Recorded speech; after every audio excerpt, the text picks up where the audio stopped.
Hello friends, good morning and welcome to stock Mitra. So आज हम discuss करने वाले हैं बहुत ही अच्छा सेक्टर। अभी तक आप लोगों को हम Nifty, bank Nifty, stock specific movements बता रहे थे। अब हम आपको बताने वाले हैं आज सेक्टर्स।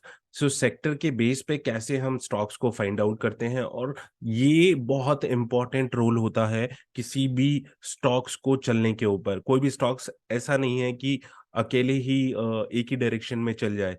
यानी अगर निफ्टी आईटी, यानी एक सेक्टर है आईटी सेक्टर, और आईटी सेक्टर में अगर प्रॉब्लम है तो सारे स्टॉक्स उसी तरह से रिएक्ट करते हैं।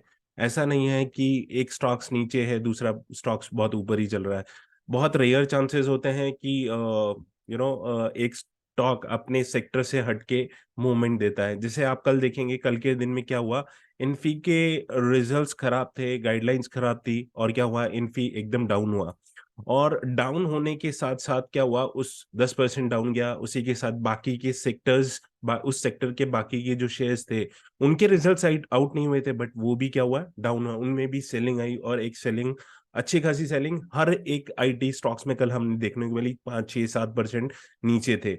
ऑलरेडी हमने बताया था कि आज इन्फोसिस की बैंड बजने वाली है, क्योंकि रिजल्ट्स बहुत खराब थे, तो रिजल्ट्स का मोमेंट था। सो एक ब्रेकडाउन आया, और सीधे जो हम लेवल एक्सपेक्ट कर रहे थे वहां तक इन्फी का स्टॉक्स गया भी। आज हम ऐसे ही एक सेक्टर को आइडेंटिफिकेशन कर रहे हैं जिसका नाम है निफ्टी पीएसयू बैंक्स। ये पीएसयू बैंक्स का एक कंसोलिडेट सेक्टर है, जिसमें एक अच्छा खासा स्ट्रक्चर रेडी हुई है। आपके सामने देखिए एक फ्लैग बटन बना था। और निफ्टी पीएसयू बैंक की बात करूं तो ये डेली का चार्ट है। और इस डेली के चार्ट पे जैसे ही प्राइस देखिए यहाँ पे 4412 पे गया, और उसके बाद एक क्या लोअर लोज फॉर्मेशन बन रहा था। ठीक है, एक एक एक लोअर लोज फॉर्मेशन बना था, और उसको एक ब्रेक किया। देखिए एक फ्लैग टाइप का बन रहा है, यहाँ प्राइस नीचे आया। और कल का जो दिन था, हम लोग हालांकि देखिए बैंक ऑफ बड़ौदा पे हम लोग बुलिश थे कि बैंक ऑफ बड़ौदा बहुत अच्छा लग रहा है। आज मैं आपको रीजन बताने वाला हूँ, क्योंकि बैंक ऑफ बड़ौदा में ऑलरेडी ही कंफर्मेशन आ चुका था सेक्टर से पहले, सेक्टर का मूवमेंट से पहले एक कंफर्मेशन आ चुका था। देखिए हमने कैनरा बैंक भी दिया, कैनरा बैंक भी बहुत अच्छा मूवमेंट दे रहा है। अभी मैं ये बताने वाला हूं कि पूरा सेक्टर ही परफॉर्म करने वाला है। पीएसयू बैंक्स जो हैं वो कैसे परफॉर्मेंस करने वाले हैं, वो आप देखिए। एक सेक्टर में ब्रेकआउट हुआ है। सप्लाई डिमांड थ्योरी के अकॉर्डिंग हम देखें तो ये एक सप्लाई है, नियर टर्म सप्लाई है। अगर प्राइस यहाँ पे आके थोड़ा सा कंसोलिडेशन में भी आज का सत्र में, जो आज का सेशन होगा, या तो इस चीज को ब्रेकआउट करेगा, इसके ऊपर से एक फ्लैग पैटर्न का ब्रेकआउट हो रहा है, और यहाँ पे क्या होने वाला है देखिए। आप ये स्ट्रक्चर भी देखेंगे तो ये डबल बॉटम, लगभग लगभग डबल बॉटम पैटर्न भी बन रहा है। ये जो डिमांड था, इससे प्राइस आई है, और ऑलमोस्ट प्राइस देखिए इसके बीच में एक कंसोलिडेशन हुआ। ये जो गैप था, इस गैप को फिल किया यहाँ पे। यहाँ से भी देखिए कितना अच्छा ये डिमांड जोन था, जिसमें प्राइस फर्स्ट टाइम आया, रिट्राइव हुआ, ऊपर ईएमए से जाके फिर वापस नीचे आया, और यहाँ से फिर एक मूवमेंट मिला। बट क्या हो रहा था, ऊपर से सेलिंग हो रही थी, जितने भी ईएमए थे, सप्लाई जोन था, वहां से सेलिंग आके वापस प्राइस नीचे आ रहा था। इस बार क्या हुआ, प्राइस में वापस एंटर किया, बॉटम में आया, डिमांड के बॉटम में आया, और वहां से मूवमेंट स्टार्ट हुआ। कंसोलिडेशन किया 6 7 दिन, और आज फाइनली ब्रेकआउट मिला, यानी लास्ट सेशन में ब्रेकआउट भी मिल गया है। ये तो था डेली का स्ट्रक्चर। अब आते हैं हम वीकली स्ट्रक्चर पे। देखिए वीकली स्ट्रक्चर में भी देखिए कितना अच्छा पैटर्न है। पूरे सारे कैंडल्स बिल्कुल ग्रीन बन रहे हैं, देखिए ये। और गैप के साथ ये एक मंथ वीकली का डिमांड जोन है। इस डिमांड जोन में इस गैप को फिल करके, और देखिए all time high, approximately all time high with near terms, अगर मैं बोलूंगा नियर टर्म के लिए, एक अच्छा खासा मूव आया था पीएसयू बैंक्स में। और ऑल टाइम हाई की बात करें हम, तो मेरे को लग रहा है ये 464637 जो हाई था, उस वहां तक अप्रोक्सीमेटली टच हुआ प्राइस। और टच होने के बाद वापस एक कंसोलिडेशन हुआ। और अब ऐसा लग रहा है, जो स्ट्रक्चर रेडी हो रहा है, अब ऐसा लग रहा है कि इस बार ये इसको भी ब्रेक करेगा। हालांकि अभी जो प्राइस मूवमेंट देखने वाला है, ये एक सप्लाई जोन होगा, ये एक जोन होगा, कंजेशन जोन होगा, जहां पे जाके प्राइस एक बार के लिए रुकेगा। बट लगता नहीं कि जिस तरह से मूवमेंट आ रहा है, मेरे को लगता है कि इसको भी इस बार ब्रेक करना चाहिए।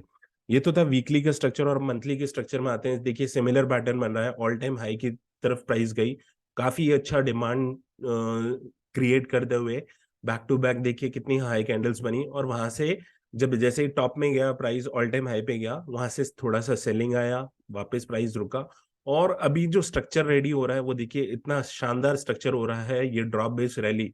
जिन लोगों को जोन्स पैटर्न्स, ये डिमांड जोन सप्लाई जोन नहीं पता है, उनके लिए भी हम एक बेसिक सीरीज लाने वाले हैं, जिससे कि आपको नॉलेज हो कि डिमांड जोन कैसे आइडेंटिफाई करते हैं, कैंडल्स कैसे वर्कआउट करते हैं। फुल डिटेल्स एकदम बिल्कुल बेसिक से हम लाने वाले हैं, और वो जल्दी ही हम लॉन्च करेंगे।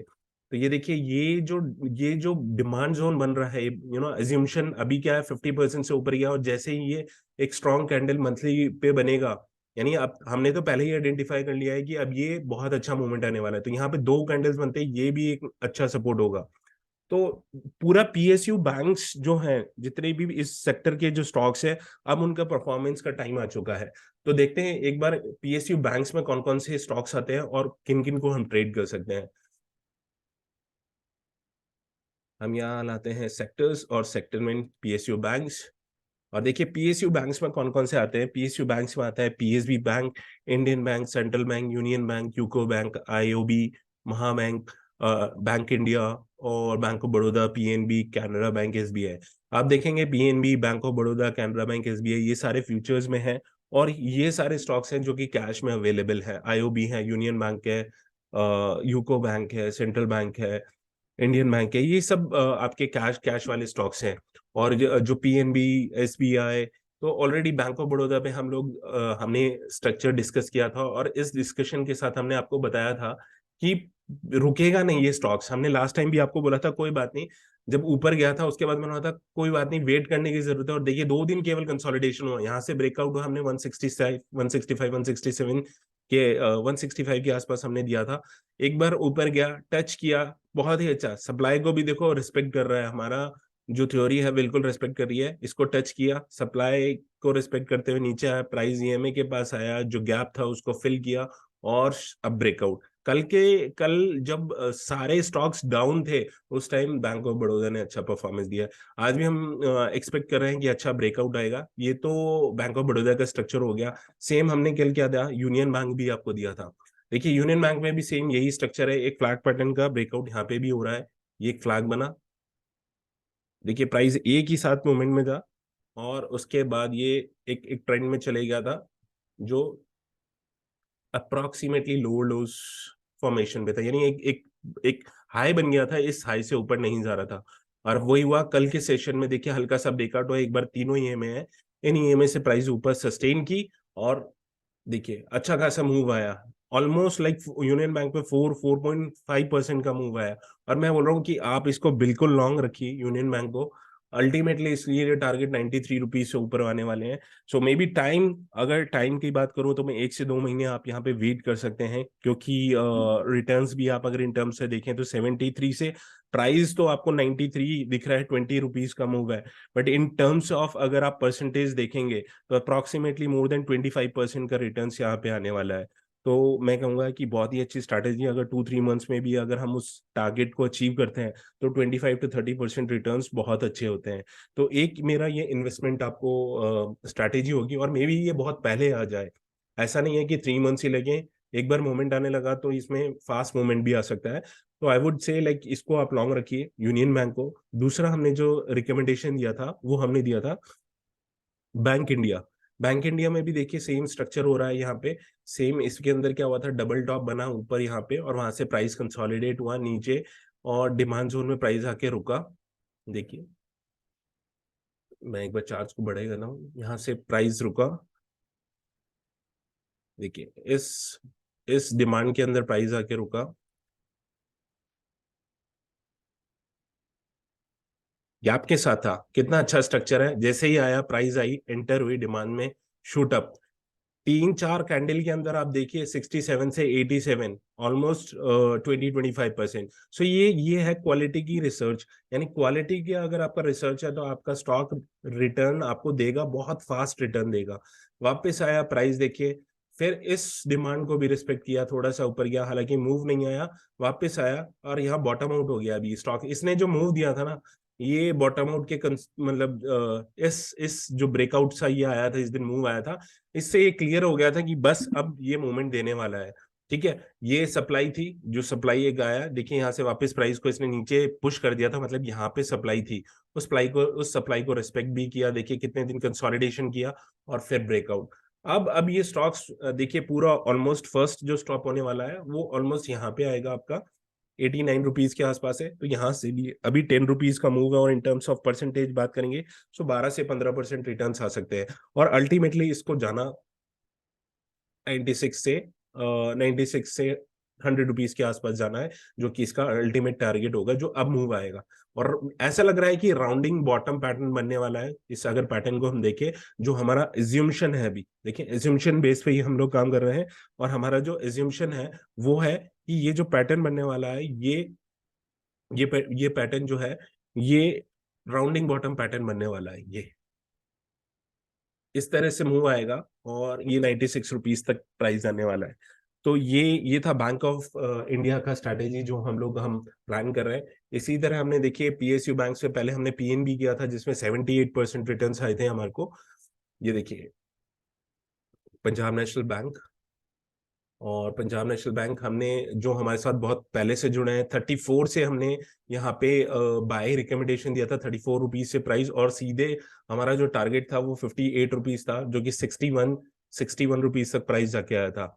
अभी वही देखिए सेम सेम स्ट्रक्चर यहाँ बन रहा है, यानी यहाँ पे भी क्या हुआ, एक ब्रेकआउट हुआ, कैप्चर हुआ, और उसके बाद ये फ्लैग पैटर्न है, और इस फ्लैग पैटर्न की ब्रेकआउट का सिग्नल आ गया। अभी देखिए यहाँ पे कंसोलिडेशन हुआ, काफी कंसोलिडेशन हो गया है, और अब इसका ब्रेकआउट है, यानी इस ईएमए से प्राइस ऊपर सस्टेन करते हुए ये स्टॉक भी ब्लास्ट करेगा, यानी पीएनबी भी बहुत अच्छा मूवमेंट देगा। वीकली पे तो इसको रोकने के लिए कुछ है ही नहीं, और वीकली ईएमए से ऊपर क्लोजिंग आ चुकी है, ये वीकली का स्ट्रक्चर है, इससे ऊपर क्लोजिंग आ चुकी है। अल्टीमेटली ये 53 से 56 रुपीज के लिए दोबारा तैयार हो रहा है, तो don't miss this stocks as well. ये देखिए बहुत शानदार स्ट्रक्चर बना है, मंथली का स्ट्रक्चर भी बड़ा अच्छा लग रहा है मेरे को।